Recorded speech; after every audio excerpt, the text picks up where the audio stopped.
and welcome everyone to our webinar today. We have some fantastic speakers. We were just chatting about all the opportunities and information that you're going to learn today. So we're very excited to have you join us.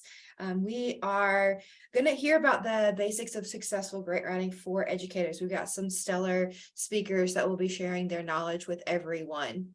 So there's a little housekeeping as you're joining us.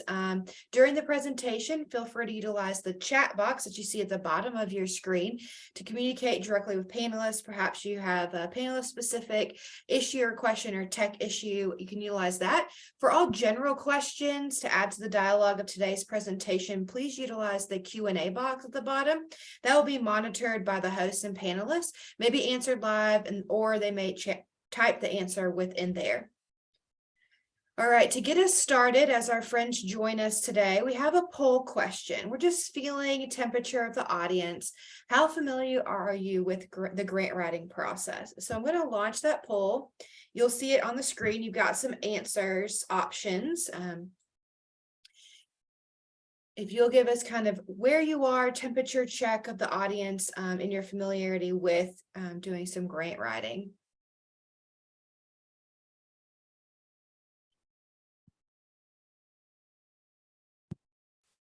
All right, we are excited that you're joining us today as our friends join us for the webinar. Answer that poll question and we will get a feel for where the audience is in their experience with grant writing. All right, I'll give it about 10 more seconds and then we'll close that poll. So if you haven't answered, make sure you share that. Okay. All right, so it looks like the majority of our audience has never written a grant before. They're excited to learn. We do have some that have written several grants, but they need some pointers. So that will really help. Thanks for sharing that info as our presenters share all of their wisdom. Shannon, I'll hand it over to you.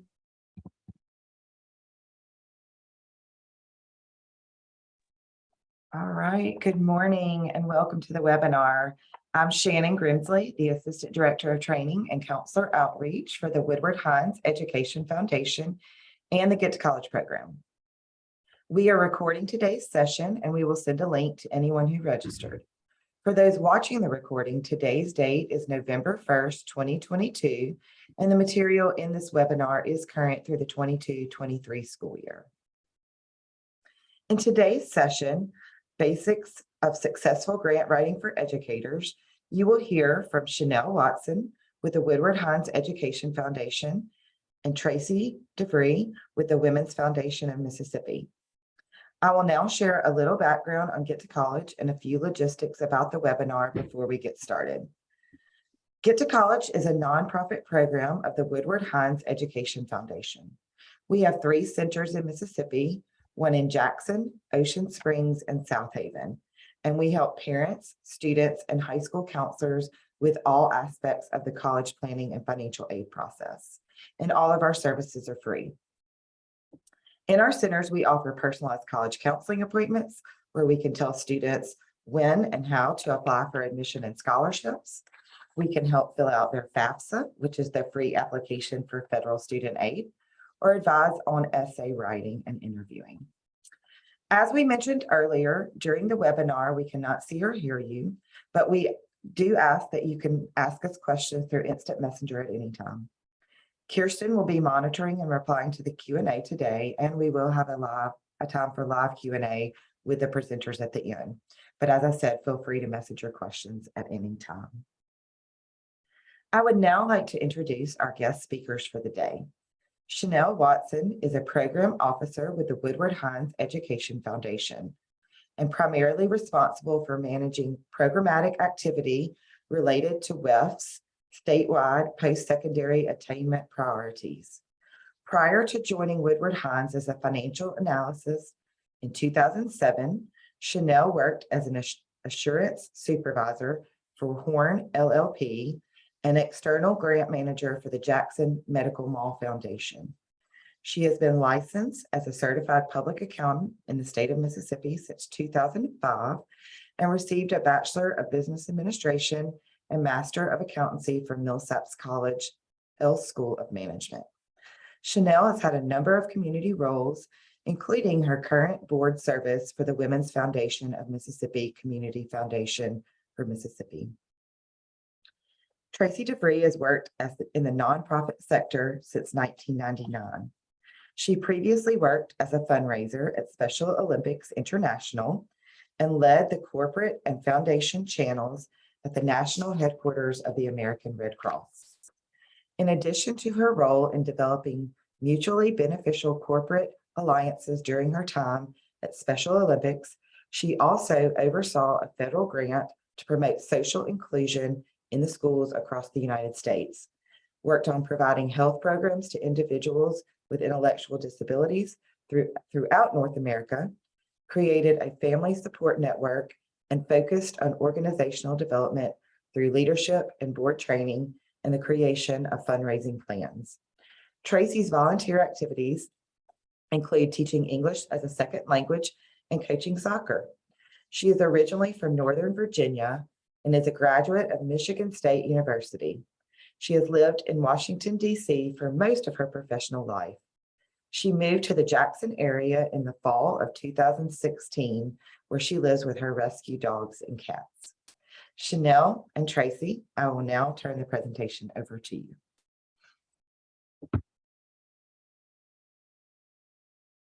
Well, good morning, everyone. Thank you for having us today. Welcome, Tracy. I think this Good is to be going here. to Thank be, you. I think it's going to be a fabulous presentation this morning. I think they told us that we have control of the slides. So we're going to share our screen. And Tracy, if you want to pull us into the first slide, we can take it away. Happy to. Good morning, everyone. I want to start by saying with grant making, it's really important to be able to write a clear sentence and explain what you're talking about and be specific about what your need is.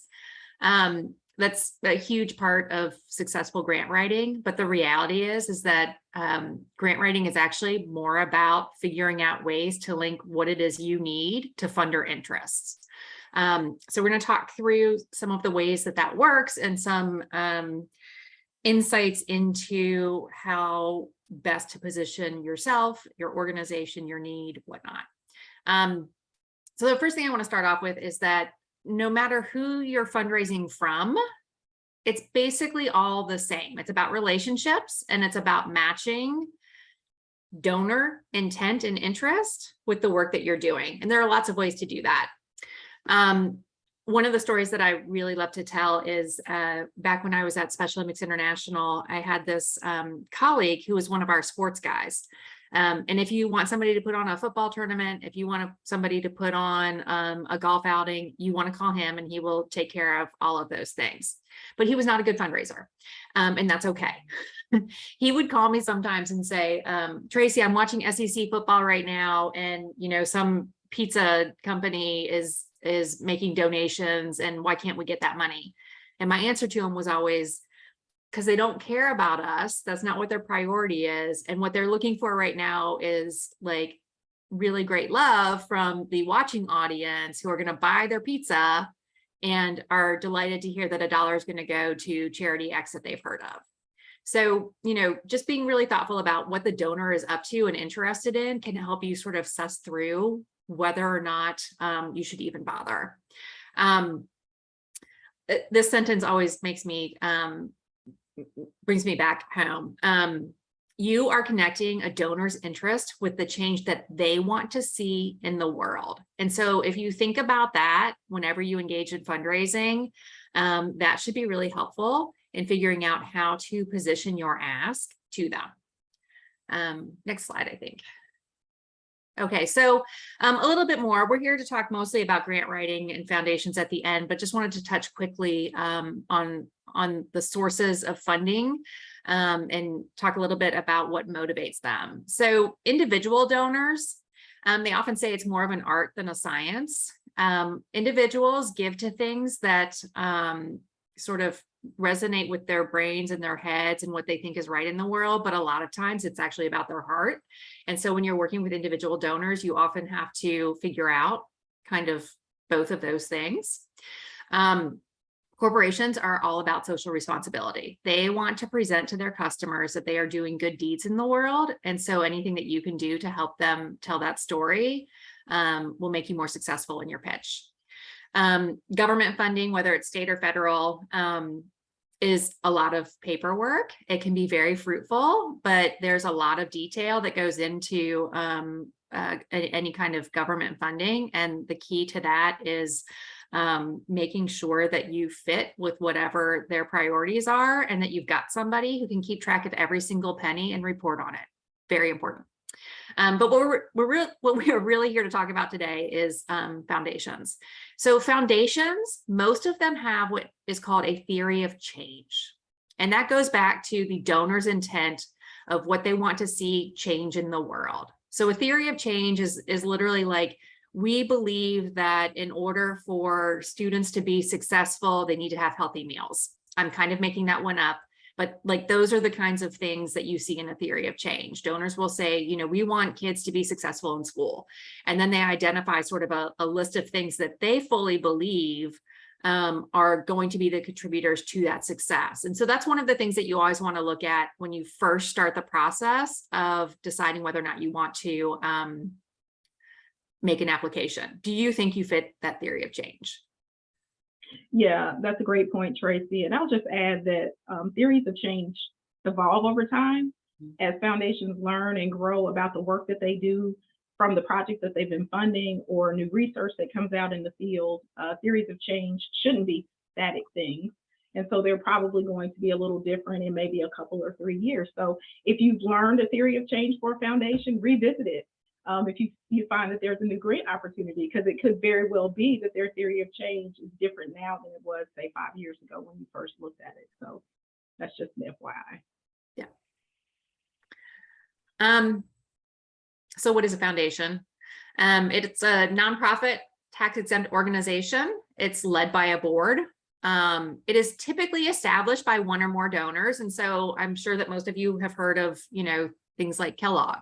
Kellogg was established by Kellogg and they have lots of money and they're wonderful. And then you have some other foundations that are maybe started by a handful of people.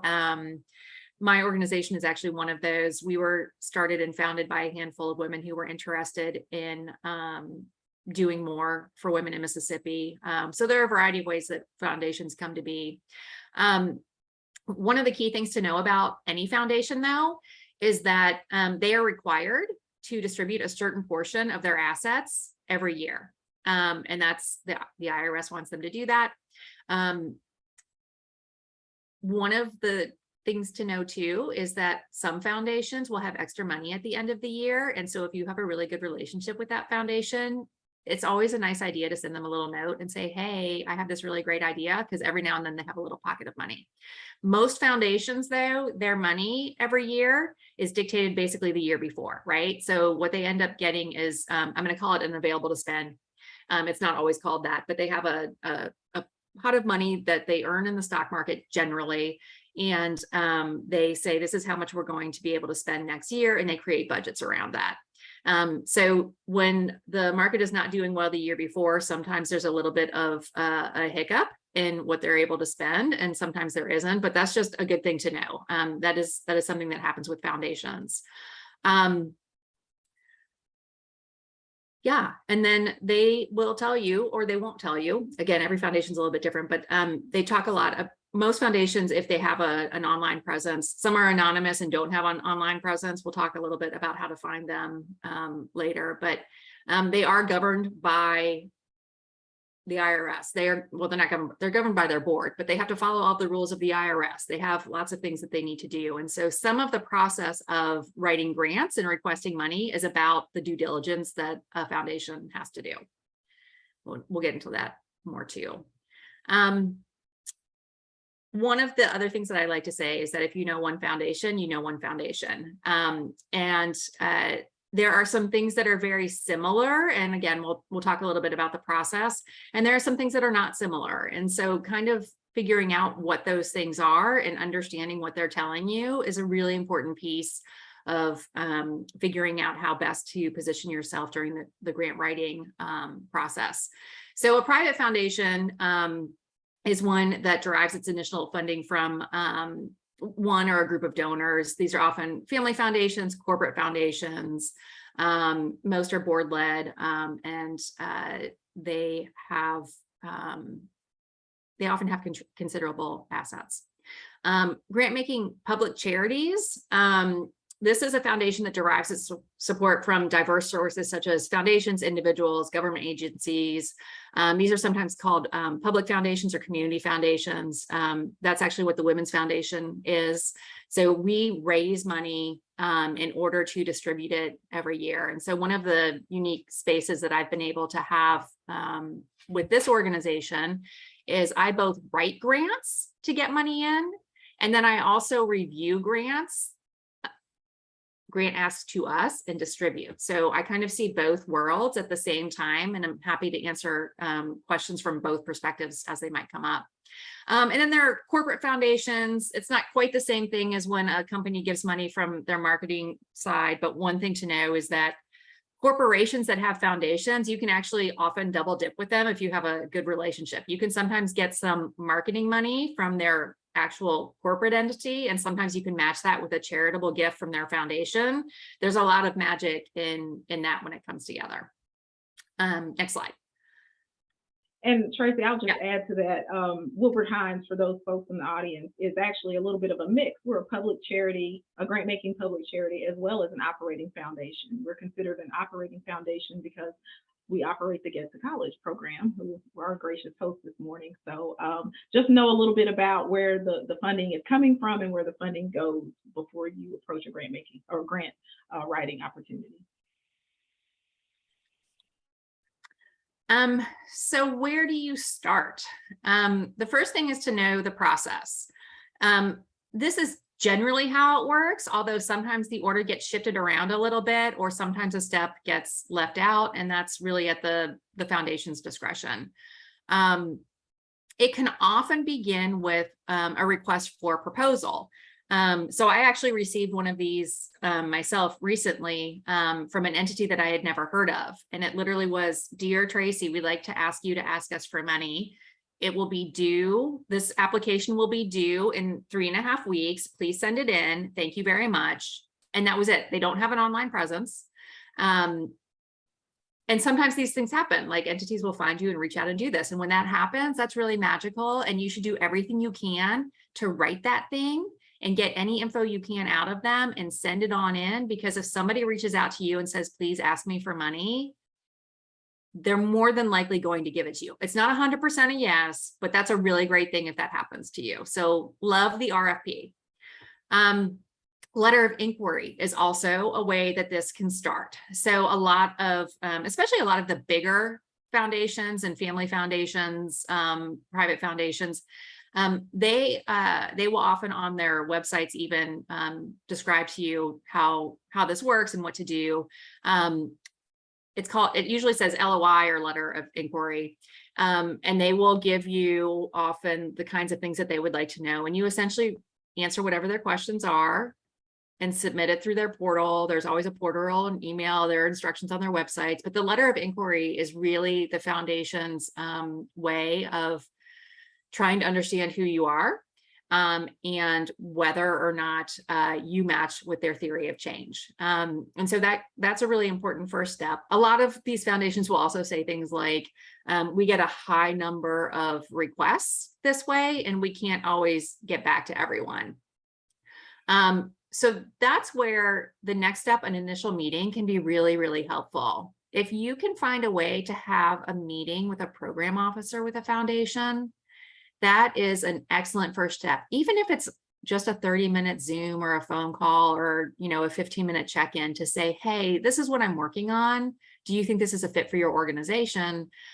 They will tell you, and they'll give you insights into next steps and whether or not you should even bother. I will say that one of the important things about program officers and honestly anyone within the organization at all, you generally have about a 50% chance of actually getting funding if you have a contact with a program officer at a foundation.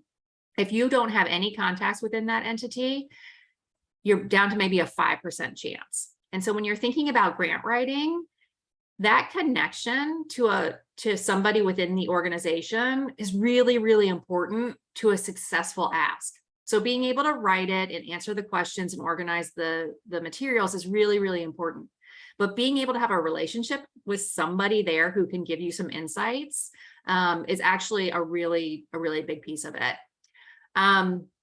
So there's a potential initial meeting, and then once you've gone through sort of the RFP, letter of inquiry, and initial meetings, you will sometimes get an invitation to submit a proposal. So those are all ways that this can all start out. Review of your actual project may in fact occur at any point during the process. You may or may not talk to somebody on the front end or the back end. One thing to know is that boards ultimately make final decisions about grants. There are often grant committees that review grant applications, but boards make final decisions. And we'll talk a little bit more about kind of how that works and positioning and whatnot around that. You mostly don't ever get access to that board. That's an important thing to know. Sometimes you do, and if you do, that's great. You're super lucky. But one thing to know is that you often don't actually get access to the board during the proposal process. The other thing to know is that the whole process from starting to say, hello, I'd like to ask you for money, to actually getting money can take weeks, and it can take a year or a year and a half. So knowing that is really, really important to help sort of set your expectations. And most funders will tell you about how long their process is.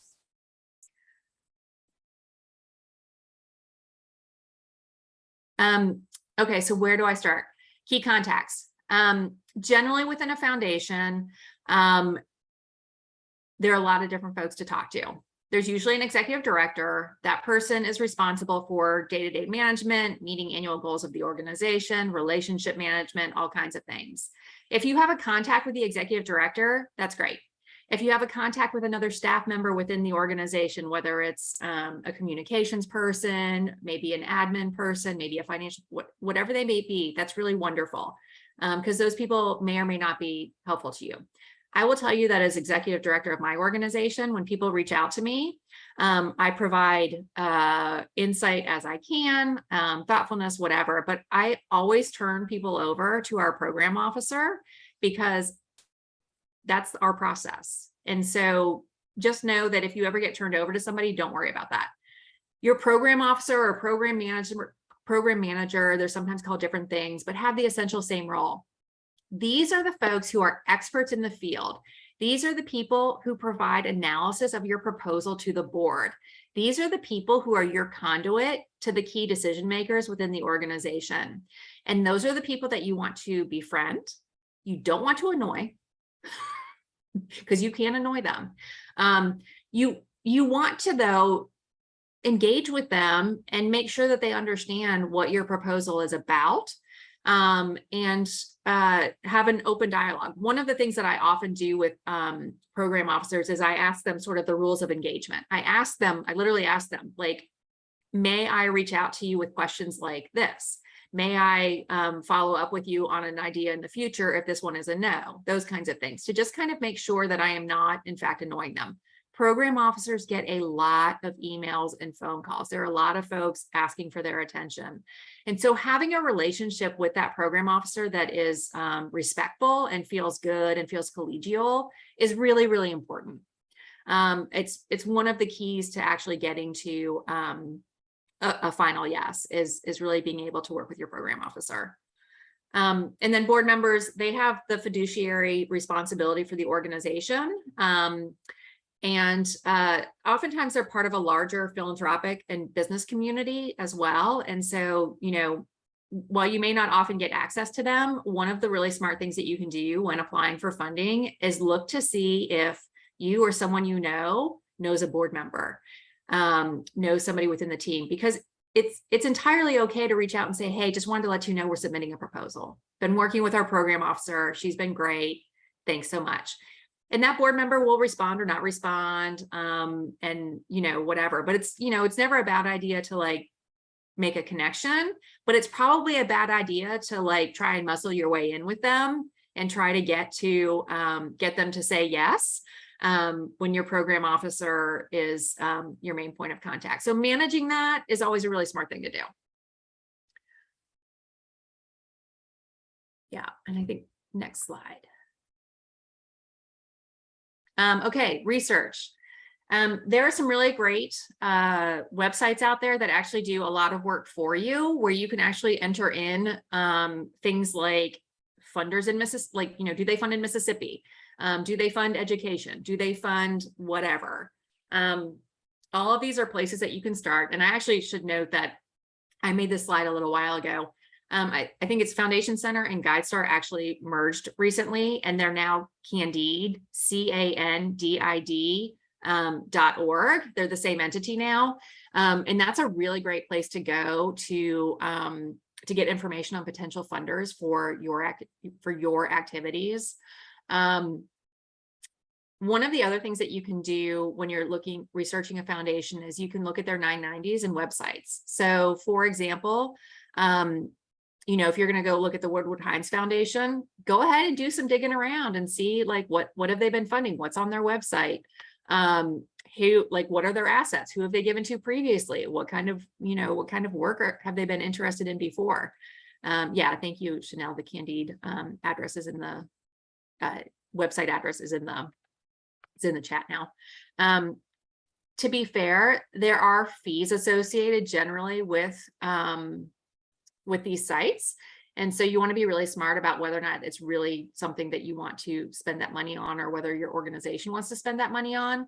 I will say that the Alliance here in Mississippi, that's an organization that works with both foundations and nonprofits in Mississippi.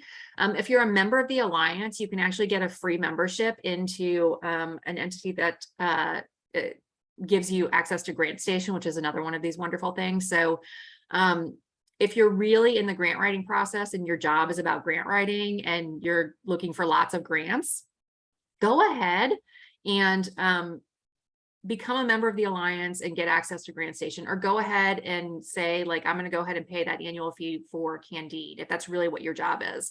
If you already know who you're applying to, and you've got a connection, you probably don't need to take that step. But if your full-time life is about trying to raise money, it's a really great resource because it's up to date. It's got solid databases and gives a lot of insights so that you just have one place to go instead of having to go to lots of places. Yeah, I'll agree with that, Tracy. And I'll also add, you made a good point about Foundation Directory Online. There is a cost to that it can be on an annual basis or a monthly basis.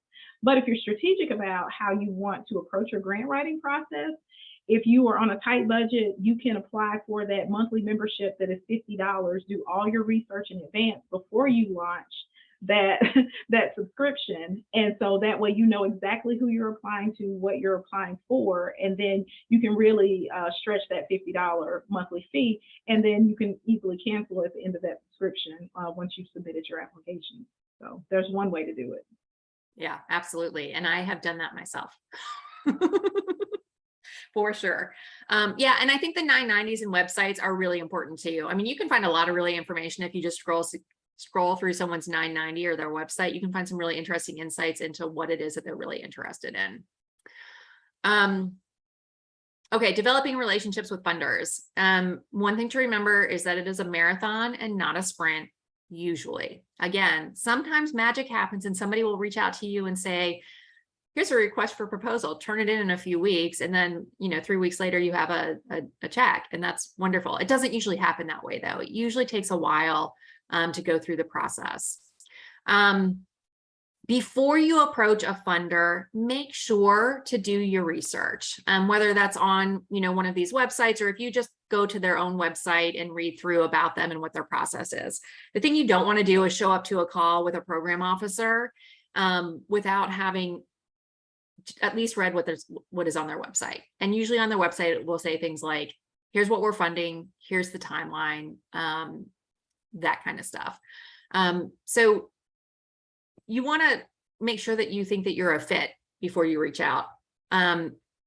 Back to my pizza example, you know, if you're looking at a foundation and they support puppies only, even if you've got a dog in your classroom, they're not going to give you money. So make sure that, you know, you're really looking at like, what are they really funding, and can I meet that? Look at recent grantees and do a little bit of research on them. See what their recent grantees are working on. That also will give you some pretty good insight into the kinds of things that this organization is funding. I wouldn't go back more than 2 or 3 years because, as Shanell mentioned before, foundations often do sort of shift over time what they're looking at. So their most recent giving history is going to be the most relevant to you. Send a brief email inquiry. One thing I like to do for my organization is put together a brief 1 to no more than 2 page, what I call a concept paper. And I have several versions of this, right? So I have the general overview of what my organization does. And then I have some specific projects that I already have written out. And depending on what that funder is interested in, I will delete information, because, you know, like I know that they're not going to fund our workforce, whatever, like that's not their interest area. So I just take it out, don't give it to them. But I have a standard 2-page summary of the work that we do that I can send out that says, this is what I do. This is what our organization does. Would love to chat with you about whether or not this might be a fit for your funding priorities. And remember, foundations have to give out this money. And so while a lot of them have a ton of money committed or a ton of existing relationships, they also need to look for new relationships, and their boards have given them some specific directives, right? They all have different ones, but a lot of times it has to do with their theory of change. Sometimes it has to do with numbers. They may want to be able to say, we've reached, you know, 10,000 students this year doing whatever. And so that initial conversation, it's really important to understand what they're looking for and what they want to invest in, because that's when you can figure out how to position yourself. When you write a letter of inquiry, this is slightly different than the concept paper that I was talking about, but a letter of inquiry is often based on your own concept paper if you choose to have one. You talk about your mission and related programs. You talk about the need. You talk about the expected outcomes from your program. You talk about the general details of how the organization will conduct the program, and then the fit between the funder and the organization. And so, you know, one of the things that I like to think about when I am writing something to a funder is I always try to put on their hat instead of mine, right? I mean, I know what I do. I know what our organization does, but they don't. So I always try to make sure that I am being thoughtful about the reader in terms of just explaining what it is, right? So for example, if we're talking about kids and maybe graduating from high school, if that's what we're talking about, you can say, we need kids to graduate from high school. We need more of them to graduate from high school. That's fine. Everybody knows that. What you have to do is be able to say, the program that I'm offering, which has an after school component, and I'm making things up here, y'all. This is not fully my space. It has an after school component. It has a 2-generation approach where we work with families holistically. We offer essay workshops to help kids apply for college, etc. These are the needs. What we need is for you to fund these wonderful programs that we offer that get kids graduated and on their way to their next step, right? So it's like, you can't just say, we need more kids to graduate. You have to say, these are the 3 things that we're doing, and we know they work so that kids graduate and go to the next step. And that's the positioning that you really have to think about, because, and I know it sounds really, it's really, you think that people, you know, you assume that folks know that like, these are the 3 things. Well, they do know that, but you have to be able to tell them that you know it too. I hope that makes sense. It absolutely does. And, you know, doing it in a cohesive fashion is what really helps somebody that doesn't understand the work of your organization figure out why what you're proposing will work. So to Tracy's point, you know, if you wanting to try a program that graduates more students from high school and you've got these components, some of those components you may have tried and they work. So if you have previous data about how successful your program has been in the past, put that in your proposal. Make sure that they know that. And if it's something that you want to try, but you haven't yet, maybe there's some research in the field that you can offer to say, we know that this intervention works because research from XYZ Foundation says it does, and we want that as a component of our program. So that's a way for you to kind of work around what you currently have and what you're trying to get to from a funding standpoint. Yeah. Okay, outreach through an LOI. Again, we talked about this for a second before, but just to be specific, usually there's some kind of introduction, there's an organization description, there's a statement of the need, what your proposed solution is, what your organization's qualifications are for implementing that solution. And so that's one of the things that can be a little bit tricky because, you know, there are a lot of organizations doing really wonderful things. And so trying to think about what it is that makes your organization best positioned to get the job done. If you can figure out what that one thing is and articulate it clearly in a couple of sentences, that's really important. A lot of times they will want to know if there's any connection between the funder and the organization. So for example, so Shanell is on my board. And so if we were applying for funding, which we're not, I would have to disclose that. Like they're interested in those kinds of things. They want to make sure that, you know, any connections are out there and on the table. And then LOI should always be addressed to the appropriate contact person and at the foundation. And increasingly they're sent by email rather than mail, but follow whatever their instructions are.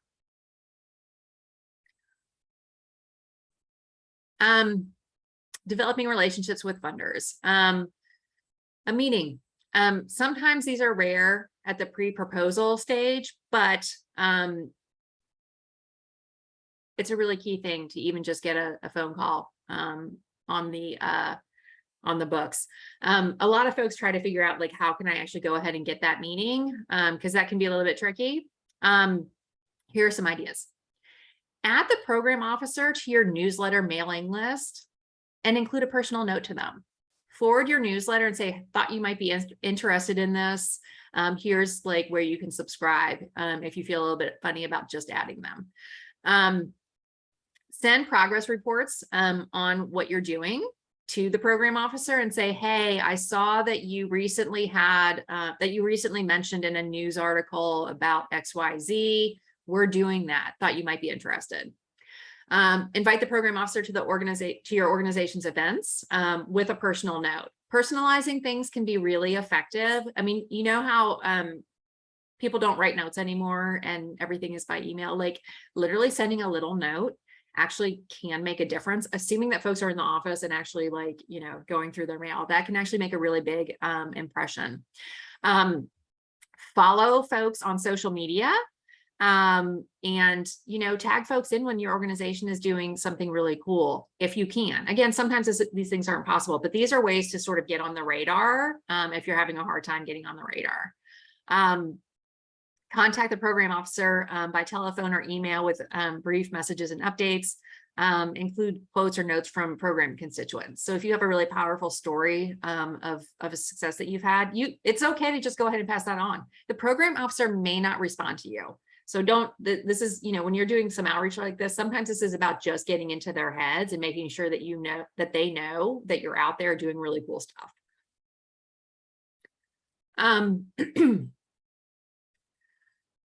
So, okay, most funder information comes from print and online resources that could be out of date. So know that. I can't tell you the number of times that I've gone to a foundation's website and found like the last time they updated information was in 2018. Fine. There's nothing that any of us can do about that. But this is actually a great reason to reach out.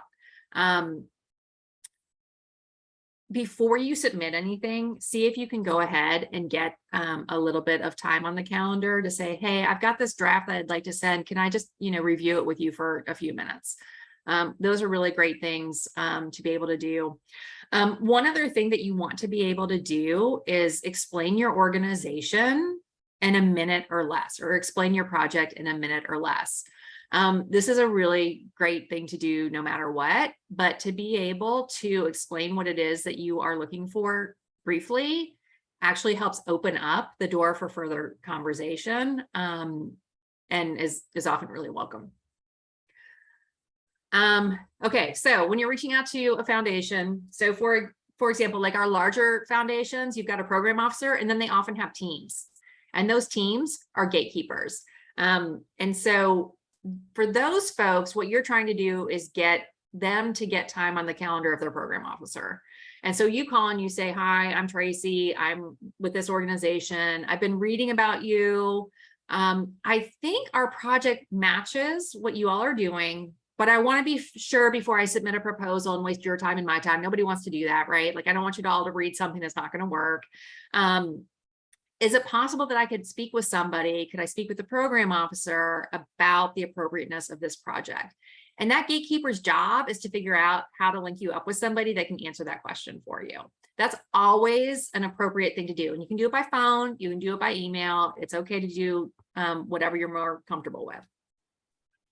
And once that person has been connected to you, make sure that you're connecting them from a similar complement from your organization. I think that was on a previous slide. So for example, if you're the president of the organization or the executive director is going to be on the call, please have your principal or superintendent or your executive director on the call as well, because their job is to look at it from a global standpoint. What are our goals for our organization and how do we ultimately achieve them? And then you've got other people within the organization that know the granular points, right? You know how your project works. You know the students' names, you know their families. And so you can answer some of those finer points about the project when those questions arise that maybe somebody at the 20,000 foot level won't be able to do. Yeah, absolutely. And then this is really the same thing. It's just that you've actually gotten to the program officer. So this is more of a, we're considering applying for this. This is what we do. Do you have time to speak with me about our project? And again, keep in mind, it is the program officer's job to figure out how to make really good decisions on behalf of their organization, or how to recommend really good decisions on behalf of their organization for the investments that they're making. And so program officers really are looking for great projects, right? Like they want to be able to present something that's wonderful. And so talking to you is important to them. For sure. And we want to become your advocates.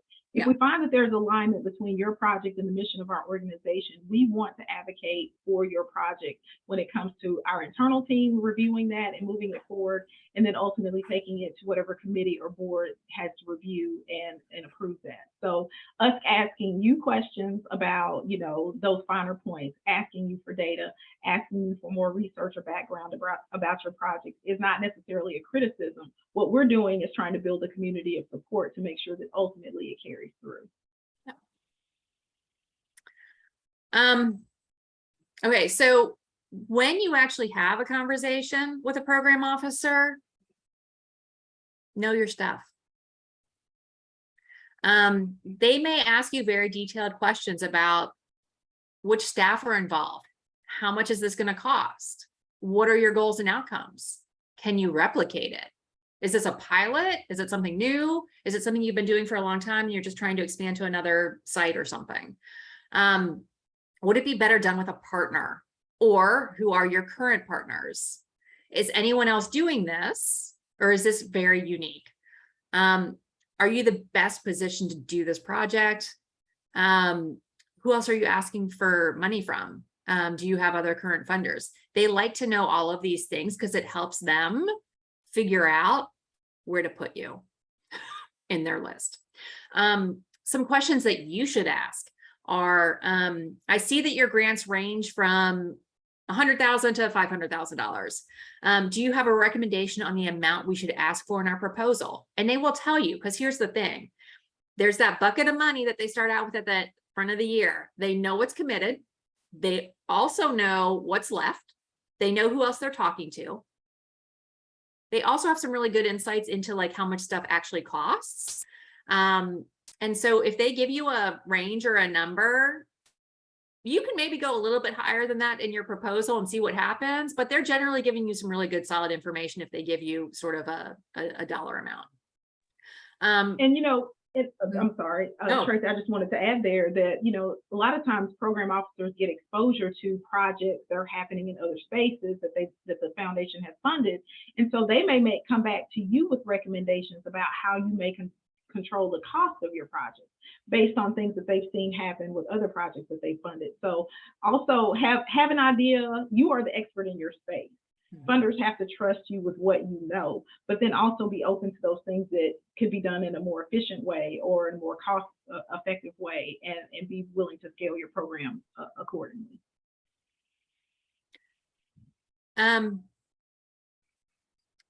Yeah, so there are a lot of different types of applications. And I would say that, whatever instructions that they give you, that's what you're going to do.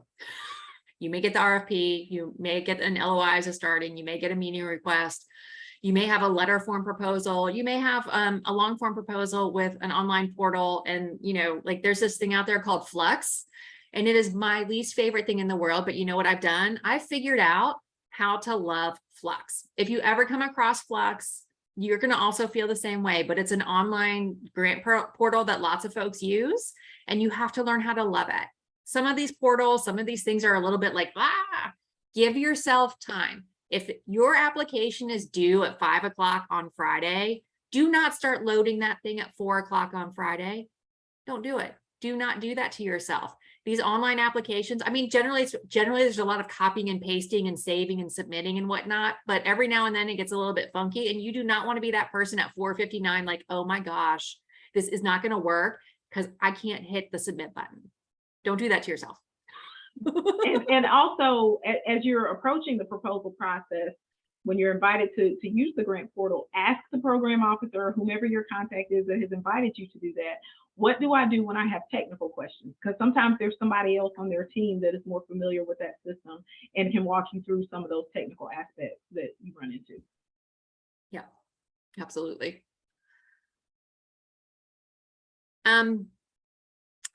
Yeah, so these are some normal things that you need to be prepared to write about. Oftentimes there's a cover letter. You may need to get that from your executive director or a board chair. Usually they want an executive summary for the proposal that gives top line, your needs statement, program description, any evaluation you're going to do, sustainability, organization background, budget, and a variety of attachments. Yeah, it's a lot of information, but the more you do it, the more you already have this written. And just to put a pin in evaluation, a lot of people see that word and it's kind of tricky sometimes, right? You may or may not fully be aware of what that means. What does a funder mean when they're asking about our evaluation processes? They're just asking you, how do you know what you're trying is going to work? And how will you measure that success later on? So if it's a matter of counting how many students showed up to the workshop or how many parents utilize the system that you created for their benefit, whatever that thing is that you're proposing, come up with a way that you're going to know whether or not it's successful. And that's your evaluation. That's what they want to see. So that's just FYI as you are thinking about how to measure your project.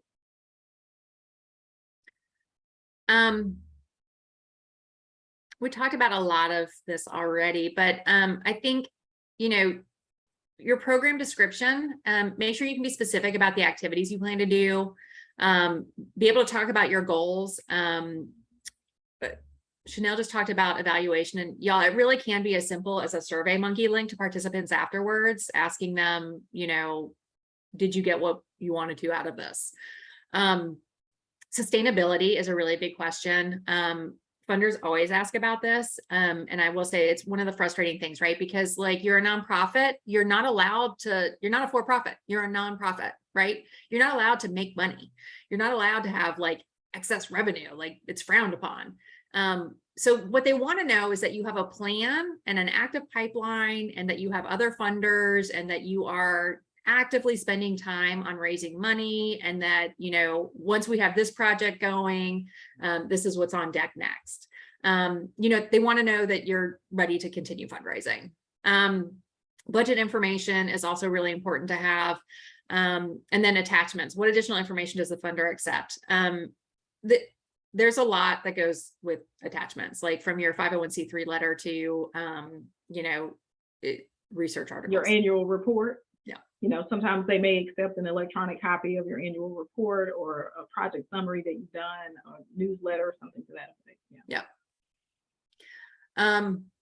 We talked about this, so I won't belabor it, but future funding source examples is probably the key thing on this slide. Continuation of grants from foundations, annual campaigns that you may be conducting, any fee for service or earned income that your organization might have is good for them to know. They want to make sure that you guys have cash flow.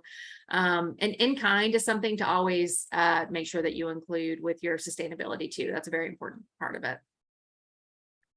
And just to talk about sustainability, the in-kind part is important, but you know, when you're thinking about your project, there are lots of things that people contribute that aren't financial, that help your project. So for example, if your students are going to need access to a particular material or resources, Get to College produces wonderful, you know, guidebooks, for example. And if you know all your students are going to need that guidebook, include those types of resources in your proposal, because all it does is strengthen the cohesiveness of what you're trying to accomplish.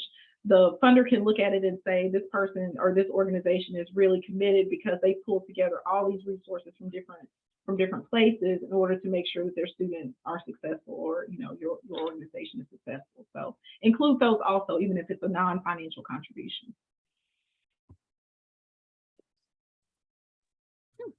There we are. And that brings us to the end. If you have any questions, feel free to drop them in the chat. But Tracy and I have enjoyed our time with you this morning. Thank you so much for having us at college. I love the work that you do. Oh, absolutely. And let me just say this. I mean, everybody thinks grant writing is about writing, and it is. It really is. Like, you do have to be able to write the things that a foundation has said, you know, please tell me about this. You do need to be able to write that.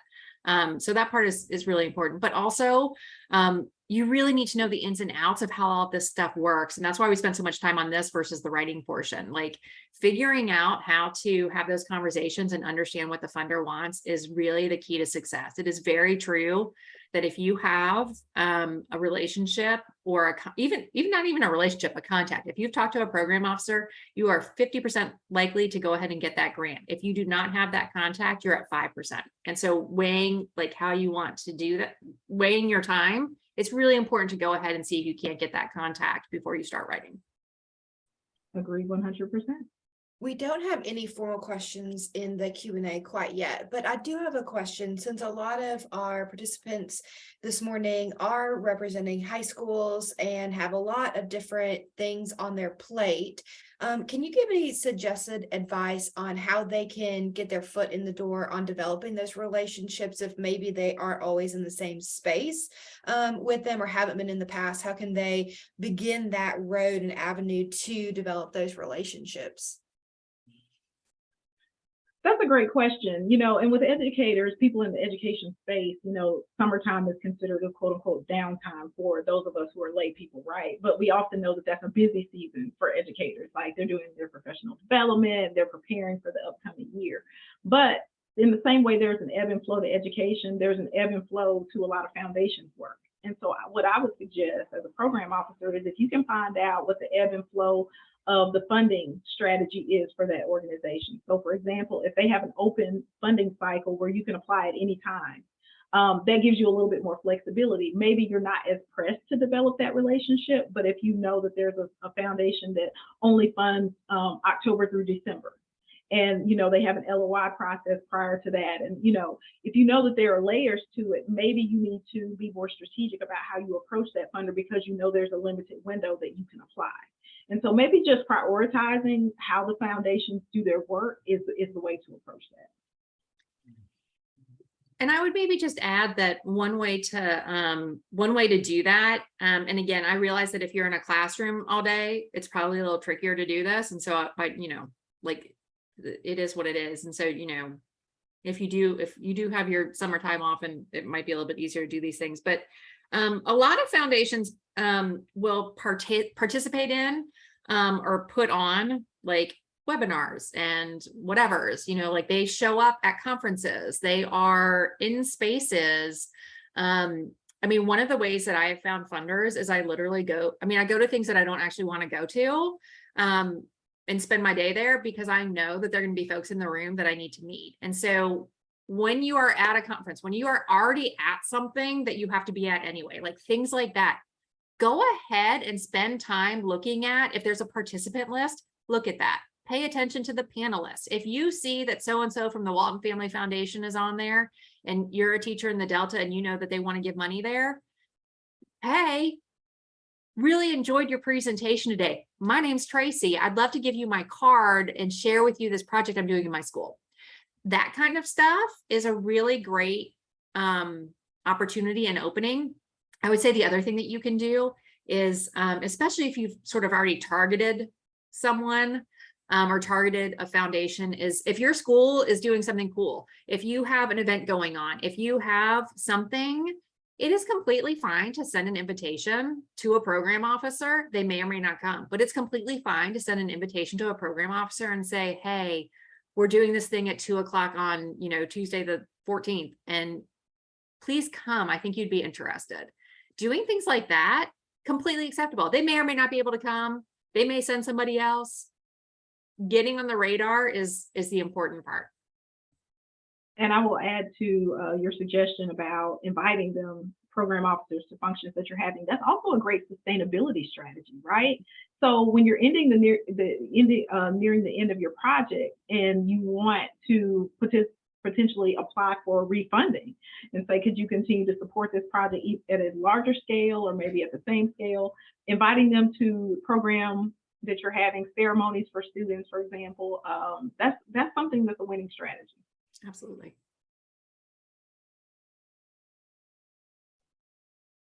All right. Well, thank y'all so much, Tracy and Shanell. Great information. I know that our participants are going to find everything that you spoke about very useful. And so we hope everybody found this presentation helpful as you work in the area of grant writing.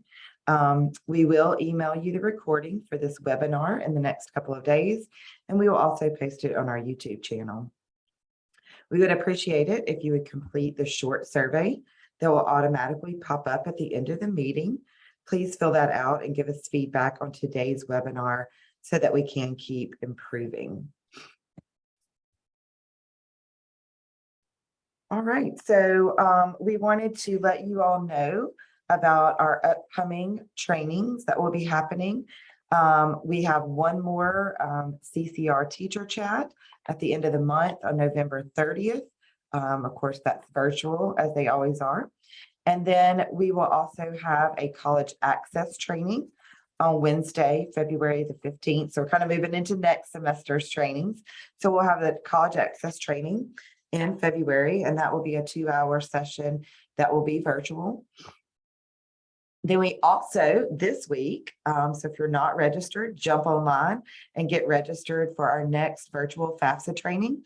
That will be our last opportunity for FAFSA training for this fall. So if you want to learn more about how to complete the FAFSA with your students or community members, you'll want to join us this Thursday, and there is still time to register for that. And then we'll have another virtual FAFSA training in January. So also we want you to make sure that you join us for the next Topic Tuesday, which will be Tuesday, December the 6th. During that webinar, we will be discussing supporting students with disabilities in college access. We will continue this webinar series through the spring semester. And if you participate in 5 webinars, you will have the opportunity to apply for 0.5 CEUs. So you still have time. There's 6 left. You still have time to get some CEUs for the Topic Tuesday sessions. If you participated in all 10 webinars over the fall and spring, you will have the opportunity to apply for 1 multiple CEUs. So all the remaining fall and spring webinars are listed on this slide, and you can register for these webinars and the other training opportunities on our Get to College website. They are listed under the Educator tab, and then choose Professional Development. While you're there registering, please check out all of our other resources for you and your students listed under the Educator tab. So as always, if you have any follow-up questions, you can reach us on our website, through any of our social media channels, or by calling the office or emailing us here. So thank you again for participating. Again, Tracy and Shanell, thank you so much for a wonderful webinar, and we look forward to seeing everyone in December. See you soon.